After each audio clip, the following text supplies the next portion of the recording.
এই শহরটি অনেকটা নীরবেই পরিণত হয়েছে দেশের অন্যতম কফি পানকারী শহরে।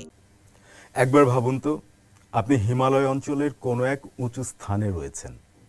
চারদিকে রুক্ষ পাথুরে সৌন্দর্য, হিমশীতল পরিবেশ। এমন পরিবেশে এক কাপ গরম কফিতে চুমুক দিতে কার না মন চাইবে? কিন্তু এ ধরনের অঞ্চলে সহসা কি ক্যাফের দেখা মেলে? কিন্তু চীনের সিচাং স্বায়ত্তশাসিত অঞ্চলের রাজধানী লাসার গল্পটাই আলাদা, চমকপ্রদ। হিমালয়ের উচ্চভূমিতে অবস্থিত দক্ষিণ পশ্চিম চীনের সিচাং স্বায়ত্তশাসিত অঞ্চলের রাজধানী লাসা। এই শহরটি অনেকটা নীরবেই পরিণত হয়েছে দেশের অন্যতম কফি পানকারী শহরে, যা এই প্রাচীন সাংস্কৃতিক কেন্দ্রটিকে নতুন এক বাণিজ্য গন্তব্য হয়ে ওঠার ইঙ্গিত দিচ্ছে। বর্তমানে 10 লাখেরও কম জনসংখ্যার এই শহরে 800টির বেশি কফি শপ রয়েছে, অর্থাৎ প্রায় 1200 জন বাসিন্দার জন্য রয়েছে একটি করে ক্যাফে। তবে এটি কেবল পাশ্চাত্য কফি সংস্কৃতির অনুকরণ নয়।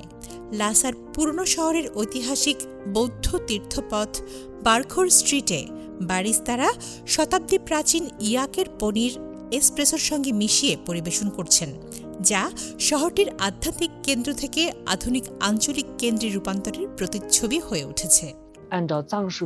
আমাদের এখানে দারুণ সিচাং ধাঁচের পরিবেশ রয়েছে। লাসায় অনেক ক্যাফে আছে, কিন্তু আমরা আলাদা। স্থানীয় মানুষ, এমনকি 80 বছর বয়সীরাও এখানে আমেরিকানো পান করতে আসেন। এছাড়া বিদেশি সহ অনেক পর্যটক শুধু আমাদের দেখতে আসেন।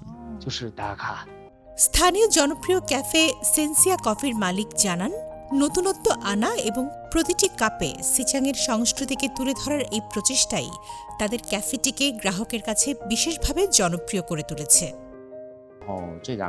আমি বছরে একবার এখানে আসি, এবার নিয়ে চতুর্থবারের মতো এলাম। স্বাদ কখনো বদলায় না, কিন্তু তারা সবসময় নতুন কোনো বিশেষ পানীয় নিয়ে আসে, আর তা সবসময় দারুণ হয়। একজন জার্মান পর্যটকের কণ্ঠেও একই প্রশংসা ঝরে পড়ে। এটি অনন্য, আমার খুব ভালো লেগেছে। কফিটা দারুণ এবং জায়গাটিও খুব সুন্দর।